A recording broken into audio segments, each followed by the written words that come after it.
As promised in the last video, I'm going to do a deep dive into the Clarity Act. That's the crypto market structure bill that recently passed the House during Crypto Week. And to give full context to the Clarity Act, we're also going to unpack the recently released Senate version of the crypto market structure bill. The big punchline is that neither bill puts technology first or puts what's best for people first. They both promote crypto companies at the expense of people. And in fairness, this is a problem that the Democrats created. Under Biden, they did nothing except for hope that crypto would just go away or that they could eventually ban it. Here's the lay of the land right now.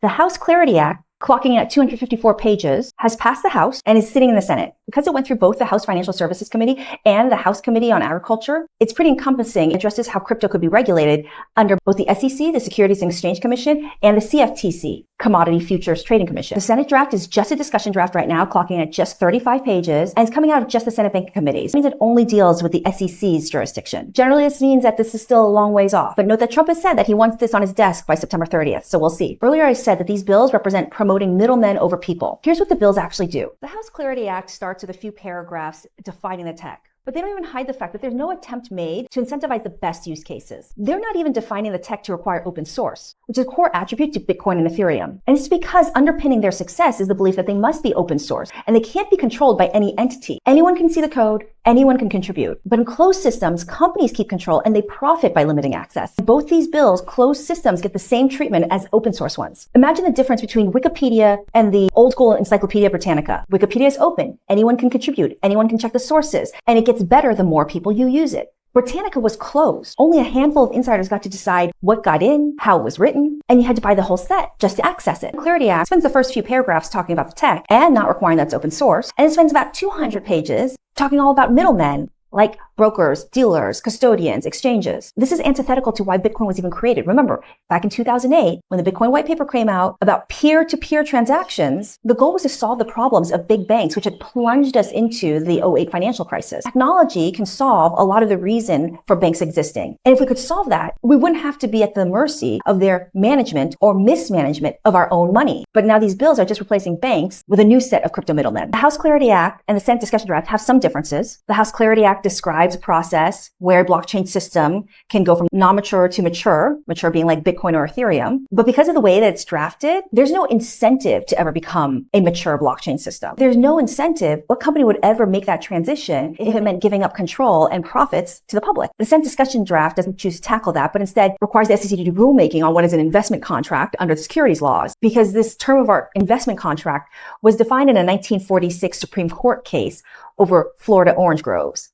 The other thing the Senate draft does is it creates an innovation sandbox for experimentation, which I wish was something the Democrats had done 4 years ago. So why are both bills so middlemen friendly? Bitcoin doesn't have lobbyists, and neither does Ethereum. But you know who does? The wealthy middlemen crypto companies. Last election cycle, they raised $260 million for their super PAC, more than any other industry. Towards the end of the House Clarity Act, they list a series of studies that they're going to commission. The topics of those studies are actually the most important issues Congress needs to address right now. But instead, they're punting them to a bunch of studies. For anyone in crypto, that tactic is very similar to what you saw during the Biden era. While there's no real legislation from Congress under Biden, Biden did issue an executive order. But his stance was that CBDCs, a Federal Reserve created government crypto, was the only viable utility for crypto. And then it named just a bunch of potential risks of crypto. Rather than learning about the tech, it had agencies spend their time drafting at least 17 different reports instead of spending any of their time writing regulations. So then what are the bills not addressing? There's no tech native regulator that's going to verify if the tech is actually going to do what it says it does. Instead, there's going to be a bunch of disclosures, and I put those loosely, on self-reporting their own security audits and their own technical implementation, which is kind of like letting students grade their own exams. There's no standards on these audits. There's no standards on these disclosures. All they're saying is that you have to file them. There's also no mention of rehypothecation, which is the crypto equivalent of the over-leveraged collateral that sunk us into the 2008 financial crisis. And finally, it doesn't require custodians to choose a lane, which is the biggest problem we have when it comes to crypto scams. Custodians right now, which are all the big exchanges, offer a bunch of customer support, insurance, and trust if you put your money with them. But then they also offer within all of their products and services a DeFi product. And for anyone who's crypto native, you know that DeFi products don't carry any of the insurance or customer service support that you get from a custodian. But that unregulated bridge that's not being addressed is where the crypto scams proliferate. And Congress could shut that down right now. But they're choosing not to because that would hurt the middlemen. Between what the GOP is proposing right now and what the Democrats used to do, there's so much green space that's not being addressed, where safe, innovative market structure exists. It would lead with the tech and not middlemen. It would require open systems. And they would require disclosures where the security and the tech were actually verified to be apples to apples. This is where the Democrats could really lean in if they could just admit that they were wrong. They would split the crypto native community from the handful of big crypto players who pay for the DC lobbyists. And they could push forward on smart, forward-thinking public policy that, as a practical matter, would also make it impossible for Trump to keep promoting his sham pump and dump schemes, because none of his crypto projects are technically sound.